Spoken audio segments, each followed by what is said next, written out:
Bonjour à tous et bienvenue sur Reds League. Bon, on se retrouve aujourd'hui les gars pour une victoire de prestige. J'ai envie de dire de prestige parce que personnellement, c'est un des plus beaux matchs que j'ai vu de Liverpool depuis le début de la saison. Un des matchs qui m'a procuré le plus d'émotions. Il y avait le match contre Chelsea, mais celui-là, franchement, c'était tellement mal parti. Alors, ça a bien commencé, c'est ça le paradoxe, c'est que ça a très bien commencé, mais après, ça s'est vraiment gâté et on a réussi à relever la tête de l'eau. Et là, j'ai revu un Liverpool conquérant qui ne lâche rien et ça fait très plaisir. Donc, on va parler de tout ça dans cette vidéo. Juste avant ça, n'hésitez pas à lâcher un like, un commentaire, encore une fois, pour soutenir la chaîne, pour dire ce que vous en pensez de Liverpool, du match de Liverpool contre Southampton. Ça a été incroyable. Franchement, j'ai grave kiffé ce match. Ça a été fou. Ça a été l'euphorie. En plus de ça, à noter quand même que City a perdu. Liverpool a gagné un peu pas à l'arracher, mais c'est quand même mérité, mais quand même, c'était très compliqué ce match. On va pas se mentir. Alors, ça avait bien commencé.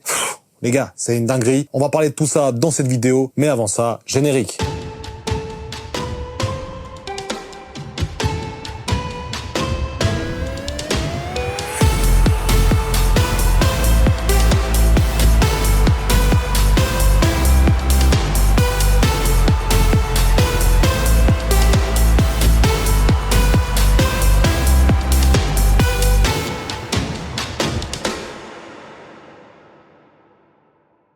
Donc les amis, parlons de ce match. Franchement, c'est un match extrêmement important. Franchement, il est extrêmement important parce que même là, si on fait un match nul contre City, on est quand même assez loin devant. Après, on va pas vendre la peau de l'ours avant de l'avoir tué, comme on dit. Mais quand même, c'était une victoire extrêmement importante, une victoire qu'on avait rarement vue depuis très longtemps avec Liverpool. Alors, rarement vue, c'est vrai que la saison passée, on a eu des matchs, par exemple, contre Luton, où c'était compliqué. Au dernier moment, on marque 2-3 buts. Mais là, c'est vraiment un match qui conforte la place de leader et qui vraiment nous montre la palette technique de Liverpool et la capacité, surtout, à réagir. Alors surtout qu'on joue le Real Madrid dans quelques jours, City la semaine prochaine, donc c'était important de gagner pour la confiance. Ils ont pris 2 buts, c'est la deuxième fois de la saison que Liverpool prend 2 buts, donc quand même, faut le dire. Chapeau à Southampton, surtout le petit jeune là, Dribbling. Je vais l'appeler Dribbling parce qu'il a fait mordre la poussière quasiment tous les joueurs de Liverpool, c'était très compliqué de le contenir, surtout un Robertson catastrophique, on va en parler. Mais en général, franchement, Southampton ont montré les crocs. Voilà. Je disais quoi avant le match, les gars? Je disais quoi? C'était compliqué, faut jamais sous-estimer les équipes. Alors après le 2-1, je vous mens pas que j'étais quand même un peu stress. Vous me direz vous en commentaire aussi comment vous étiez, mais moi j'étais grave stress, les gars. J'ai été stress de ouf, surtout après le 2-1. On a vu que Liverpool a été mal rentré dans cette deuxième mi-temps. Alors ils avaient un rythme qui pressait très régulièrement Southampton assez haut, mais les ressorties de balles, des fois, elles étaient pas forcément très propres, et surtout, ils n'arrivaient pas à se trouver dans le dernier tiers, c'était très compliqué. Par exemple, j'ai beaucoup aimé le match de Gakpo, qu'on va en parler aussi, mais des très bons centres entrants aussi.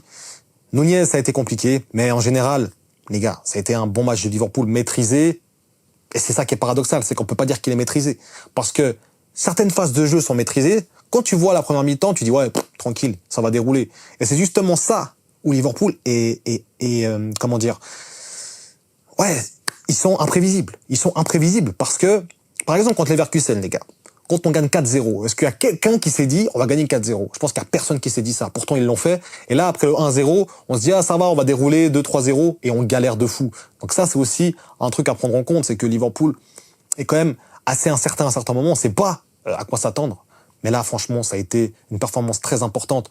Un Salah, 2 galas, encore une fois, un Salah, il n'a pas été incroyable, mais deuxième mi-temps, les 30 dernières minutes, ça a été fuego, il a fait, franchement, il s'est réveillé, il a réveillé toute l'équipe. C'était incroyable. Franchement, un match vraiment euphorique, et surtout, ça faisait très longtemps que j'avais pas vu un match pareil de Liverpool. En difficulté contre un petit, mais arrive à revenir malgré tout, à pas avoir un match nul, à concéder la victoire. Enfin, concéder, à avoir la victoire à la fin. Pour moi, c'est vraiment très positif. C'est un peu une victoire de champion, hein, on va pas se mentir. C'est un peu ce genre de victoire que City avait tendance à gagner la saison passée. Donc franchement, les gars, quel match incroyable. On va passer directement à l'analyse des joueurs. Donc, on va commencer par le gardien, le goalkeeper. On va commencer par Kelleher, les gars. Alors, Kelleher, franchement, son match, en fait, il n'a pas eu à faire grand-chose. Il n'a pas été extrêmement rassurant. On va pas se mentir, il a fait une très belle parade. Je crois que c'était en première mi-temps sur corner ou un truc comme ça, où la balle, elle revient, elle ricoche un peu et il arrive à faire un très bel arrêt réflexe. Mais sinon, franchement, sur le deuxième but de Fernandez, là, de Matheus Fernandez, les gars, ils regardent le ballon. Alors, ok, je me dis que ça va vite, etc. Mais plonge, fais un truc, au moins reste pas là, scotché, parce que voilà. Je veux dire, ça se voit que reste pas là scotché, à rien faire, à regarder le ballon, c'est un peu dommage. Il a pas fait un match vraiment incroyable, surtout qu'après on a le Real Madrid, les gars, qui arrivent, donc c'est pas hyper rassurant pour Kelleher. Même si, dans les relances, c'était quand même assez fiable. Il a pas fait de boulettes. C'est ça qui est important, hein. Moi, c'est ce que je dis souvent, c'est qu'un gardien, il peut passer un peu à côté de son match, il peut pas intercepter certaines frappes. Mais par contre, moi, ce que je supporte pas chez les gardiens, c'est les boulettes. C'est vraiment un truc ça me rend ouf, parce que c'est vraiment des buts cadeaux. Donc, voilà. En général, Keller, il a pas fait un match incroyable, il a pas été extrêmement rassurant, il a pas été impérial sur sa ligne, mais il a été bon, surtout dans les relances son pied, j'ai trouvé. Donc, en général, c'est un bon match de Keller, même si, voilà, pas un match exceptionnel. On va directement passer à Robertson, donc le latéral droite.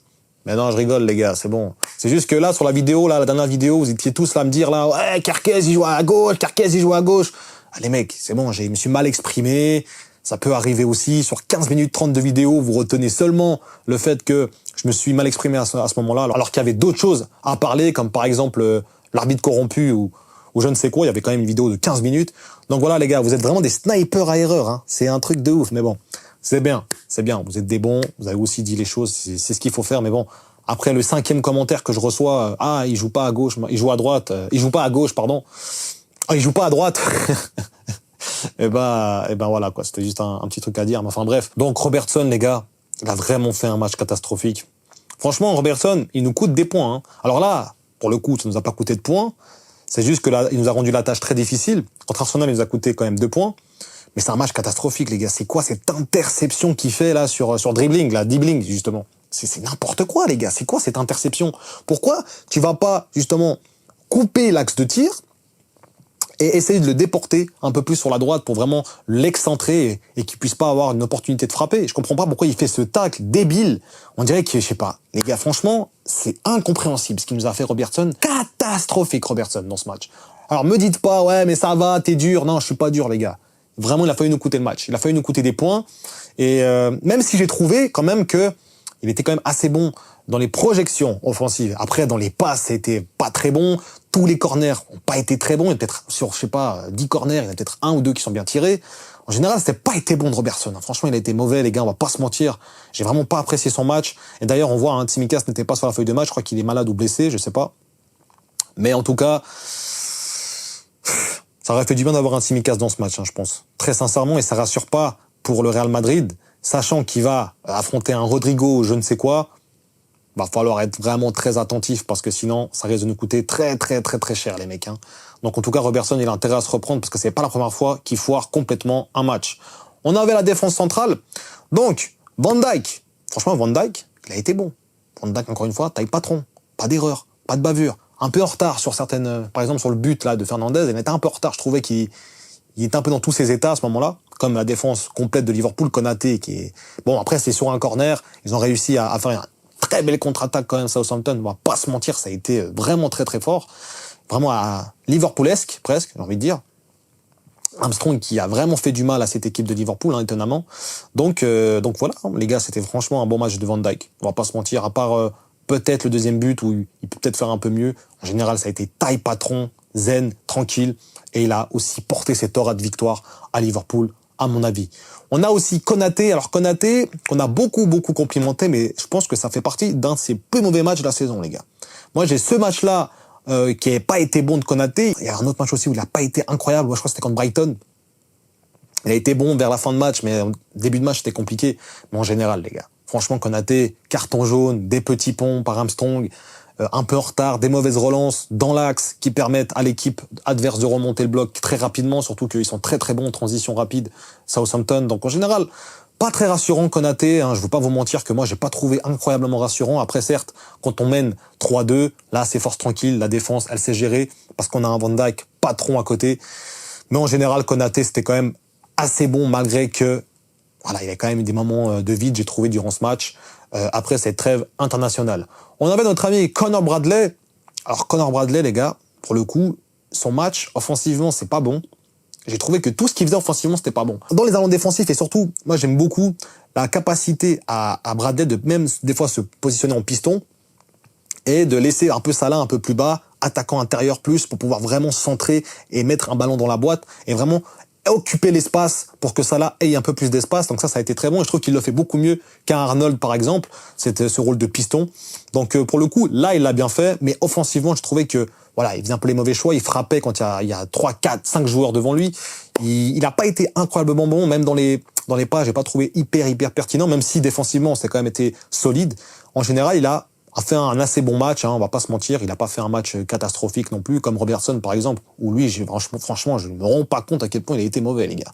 Donc me dites pas, ouais, je sais pas quoi, t'es dur, machin, je suis pas dur. Les gars, faut arrêter de déconner. Au bout d'un moment, si on perdrait ce match ou si on aurait eu un match nul, c'est clairement à cause de Robertson, les gars.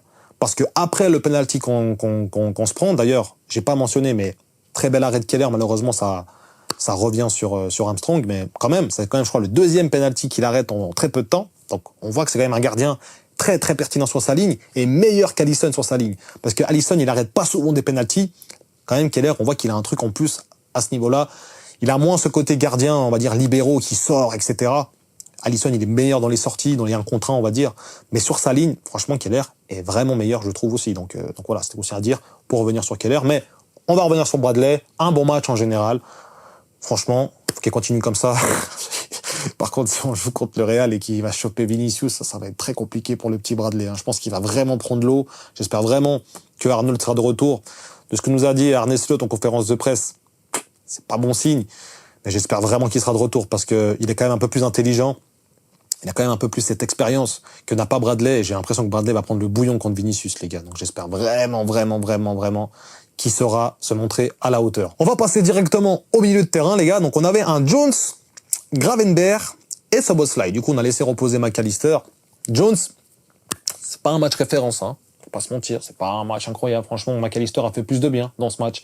Et c'est ça qui est beau dans cette équipe de Liverpool. C'est que même s'il y a un joueur qui est pas très bon, tu sais que celui qui va rentrer après va amener un truc en plus. Et c'est incroyable. C'est vraiment un truc, on a vraiment un vivier, une rotation de fou furieux. Je pense pas qu'on se rendait compte en début de saison, mais là, franchement, quand tu sors Jones, tu mets McAllister. Le but de Camille Jones, lors de la trêve internationale a été vraiment incroyable aussi. Donc ça, je pense aussi, il a eu le temps un peu plus de se reposer que McAllister avec les trajets et tout. Même si Darwin Nunez a eu les mêmes trajets, etc., mais il a quand même été titulaire. Par faute que Jota, justement, n'est pas encore de retour. Ça, c'est vraiment dommage parce que Jota, il va ramener un truc de ouf, hein, quand il va revenir, je pense. Il y aura un petit peu de temps, je pense, à revenir, mais ça va être bon. Donc, Jones, pas très bon.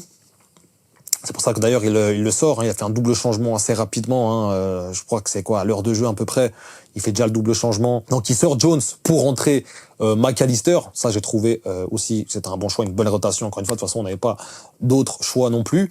Donc McAllister, très bon match quand il rentre lui. Par contre, franchement, j'ai trouvé très pertinent, très bon. Il a été dangereux et surtout, on voyait qu'il avait ce côté un peu plus pragmatique que Jones, qui était un peu des fois dans tous ses états, je trouvais, même s'il a pas été mauvais, mais il a pas été bon. Du coup, c'est un match middle, 5 sur 10, c'est pas incroyable non plus, quoi. Donc voilà. Jones, je pense qu'il reviendra un peu plus fort lors des prochains matchs. On avait également Gravenberch, qui lui nous a fait encore une performance XXL. Faites attention, hein, ne blessez pas, les gars. Ça fait 2-3 fois durant ce match-là. Ça le cartouchait, là. Faut faire gaffe quand même, tranquille. Je pense que moi, je l'aurais sorti et j'aurais mis Endo. Il a préféré sortir Darwin Nunez. Endo, d'ailleurs, assez belle rentrée, hein. J'ai vu il a pas mal coupé les lignes de passe, etc. aussi lors des transitions de Southampton. Donc ça, c'était vraiment pas mal de Endo, mais il n'a pas joué longtemps, donc on va pas trop s'attarder dessus, mais en général, j'ai trouvé que Gravenberch a été trop chaud, les gars. Encore une fois, les contrôles orientés, et comme il s'amène le ballon, ce truc où justement la passe est aux profondeurs, il joue pas le ballon, il joue le corps. Et du coup, il joue le corps avec la position de corps. Il arrive à faire poursuivre le ballon, en fait. On lui fait une passe en profondeur, il arrive à faire continuer ce ballon sans le toucher et à avoir toute la vitesse nécessaire lorsqu'il va toucher son ballon. Et ça, je trouve vraiment que c'est très fort. Il y a très peu de milieux de terrain défensifs ou milieu de terrain tout court qui arrive à le faire comme Gravenberch le fait. Franchement, c'est vraiment très fort de la part de Gravenberch. Encore une fois, un très bon match de sa part. On avait également Szoboszlai. Bah alors Szoboszlai, il est temps de se réveiller, hein? Il était temps, putain. Il était temps, les gars. Enfin, il se réveille, Szoboszlai, les gars. C'est vraiment bien. Franchement, ça faisait quoi depuis le 31 janvier 2024, je crois? Quasiment 9 mois, les gars, qu'il n'avait pas marqué. 9 mois, voire 10 mois qu'il n'avait pas marqué, les gars. C'est quand même une dinguerie, hein, venant d'un joueur comme Szoboszlai, de son calibre, etc. Donc là, il a marqué. Bon, encore heureux, hein, vu l'erreur monumentale du défenseur, je crois que c'était Stephens, je crois. lorsqu'il a relancé le ballon. Franchement, les gars, encore heureux qu'ils la mettent. Encore heureux qu'ils te la mettent, même si elle est quand même très belle, elle est pas forcément très facile, parce que McCarthy est vraiment bien placé, il a fait un assez bon match. Donc en général, je suis très content qu'il ait marqué ce boss-là, et même tous ses coéquipiers, on a vu, hein, très content pour lui, très content pour lui. Donc moi aussi, pour le coup, enfin, et j'espère que c'est le début d'une longue série, parce qu'on a besoin d'un Szoboszlai qui score. Donc on va passer directement à l'attaque, les gars. On avait du coup un petit Cody Gakpo à gauche, on avait un Darwin Nunez en pointe et un Mohamed Salah à droite. Donc Gakpo, j'ai l'impression que depuis le match contre Brighton, il s'obstine un peu avec les centres rentrants là. Il fait un peu tout le temps la même chose. J'ai l'impression que c'est assez prévisible. Même s'il peut dégainer une frappe à tout moment ou faire une belle passe à tout moment, il fait un peu toujours la même chose. C'est-à-dire qu'il va sur son côté, il dribble un joueur, il se met plus un peu au centre et après il fait un centre un peu dans la boîte enroulé. Voilà, après j'ai un peu l'impression qu'il essaie de remettre un peu les actions qu'il avait mis contre Brighton. Là, le but un peu pas gag, hein, un but confus de la part de la défense de Brighton. Donc, j'ai trouvé que Gakpo était bon. Du coup, Luis Diaz, je trouve pas qu'il a changé de ouf par rapport à Cody Gakpo, la tendance du match, mais il a fatigué les défenseurs d'avantage, Walker Peters, ou que ce soit même Fraser, hein, parce que des fois, Fraser, ils étaient pas mal à changer, des fois ils permutaient pas mal, mais j'ai trouvé quand même qu'ils avaient quand même plus fatigué, et on sentait la crainte, en fait. Ils avaient plus peur, les défenseurs de Luis Diaz, que Cody Gakpo. C'est ça, en fait, qui nous a ramené un peu plus d'espace dans la surface de réparation. Donc en général, les deux ailiers gauche ont fait un bon match. Je trouvais que c'était un match sérieux, c'était un match cohérent. Ils ont fait ce qu'il fallait faire. Juste, Cody Gakpo, je trouvais qu'il était un peu en manque d'idées. Je trouvais qu'il était un peu en manque d'idées, mais en général, c'est quand même un assez bon match. Il a quand même essayé de provoquer, il a fait quelques passes intéressantes. Il y a surtout une passe qu'il met là pour Salah, un peu angle fermé. Donc non, en général, je trouvais que c'était un bon match de Cody Gakpo. Et Luis Diaz a ramené ce truc un peu faux follet, un peu ce truc virevoltant que n'a pas Gakpo. Et je pense que ça a aussi bien fatigué les défenseurs. Donc voilà. Bon match de la part des deux ailiers gauche. On avait du coup l'attaquant de pointe Darwin Nunez. Alors Darwin Nunez, il fait un très bon match pendant 15-20 minutes. Et après, nada les gars. Après, ça se gâte. Après, c'est compliqué. Alors oui, il occupe beaucoup les espaces. Mais c'est pas... En fait, moi, j'aime pas cet argument de dire oui, mais il occupe beaucoup les espaces. Les gars, c'est un 9. Alors, il joue pas vraiment en tant que pivot en plus. Il joue plutôt comme attaquant, vraiment, voilà, pour finir les actions, plutôt avancé, plutôt assez haut sur le terrain. Donc, il joue des fois en tant que pivot, mais c'est pas son rôle principal. Je veux dire, c'est pas un Mario Gomez, tu vois. Donc, en général, moi, je trouve que c'est un match en demi-teinte, et même pendant les 20 premières minutes, il y a beaucoup d'énergie. Il impose le pressing, c'est-à-dire que c'est souvent lui qui déclenche les pressings assez haut de Liverpool. C'est Darwin Nunez, on le voit plusieurs fois, McCarthy a dégagé plusieurs fois le ballon sur Darwin Nunez, parce que justement il va presser haut pour obliger la défense de dégager ou bien de jouer vite et de jouer mal du coup. Donc voilà, après c'est pas un bon match de ouf les gars, je vais pas vous mentir, c'est pas un match incroyable de Darwin Nunez, on va pas retenir ce match dans les annales. Par contre, Mohamed Salah les gars, il nous a sauvés encore une fois. Ouais, les gars, franchement, il nous régale. C'est vraiment un Salah en feu, en fuego. Il porte son équipe. Il porte son équipe de ouf.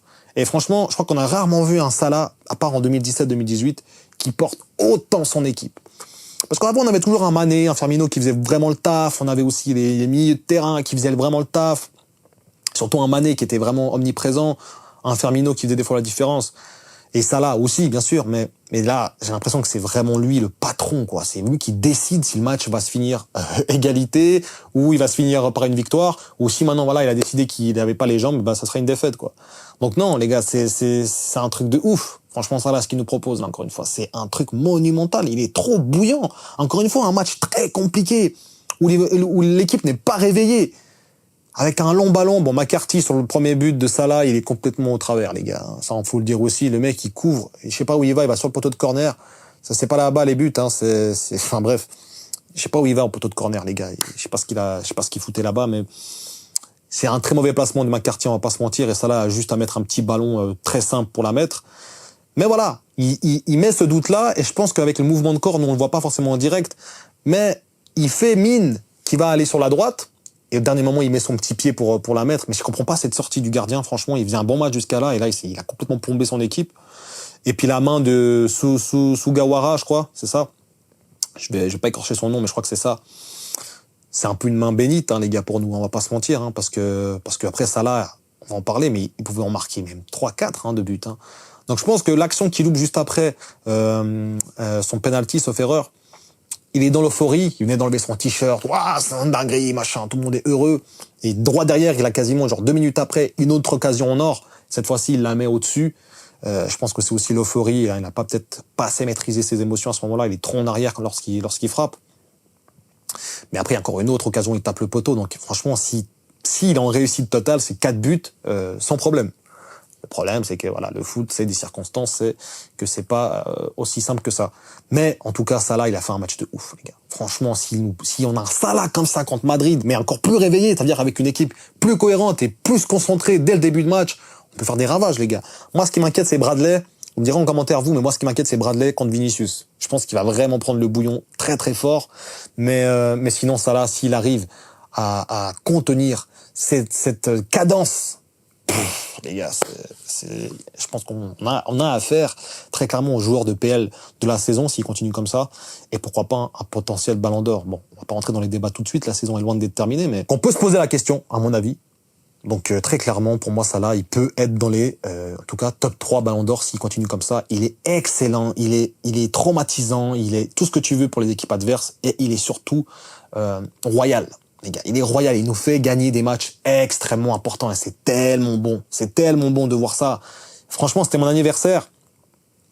On a City qui a perdu, on a Liverpool qui gagne avec un match très compliqué. Les gars, ça fait un très beau cadeau, franchement, un très très beau cadeau. Après, on a vu qu'Arsenal avait gagné sans trop forcer contre une équipe qui, elle, nous avait battu à domicile. Donc on voit qu'Arsenal reprend aussi de l'allant. On voit aussi que Chelsea est en forme. Donc il faudra quand même faire attention à pas trop se dire tranquille, parce que là on a quoi? On va voir tout de suite, les gars. Donc les gars, ça nous fait maintenant 8 points d'avance sur Manchester City. Et on va les jouer la semaine prochaine. Donc, si même on fait un match nul, on peut vraiment prendre de l'avance sur eux. Après, pour moi, City va faire une saison un peu catastrophe vu les matchs qu'ils enchaînent là. Et moi, ce qui me fait peur, c'est Arsenal et Chelsea qui peuvent peut-être faire une énorme remontée. Alors, on a déjà joué Arsenal chez eux en match nul, donc même si on fait un match nul contre eux, ça va. Et Chelsea également qui peut vraiment faire du mal, quoi. Très clairement, parce que Chelsea, actuellement, ils sont en grande forme. Et c'est, je crois, la meilleure attaque du championnat quasiment, donc ouais, va falloir faire gaffe. Je crois qu'on les a rejoints avec ce match, qu'on a marqué 3 buts. Mais même, je crois qu'on est même au-dessus, je crois. Mais en tout cas, les gars, c'est une très belle victoire, une victoire très importante, une victoire euphorique.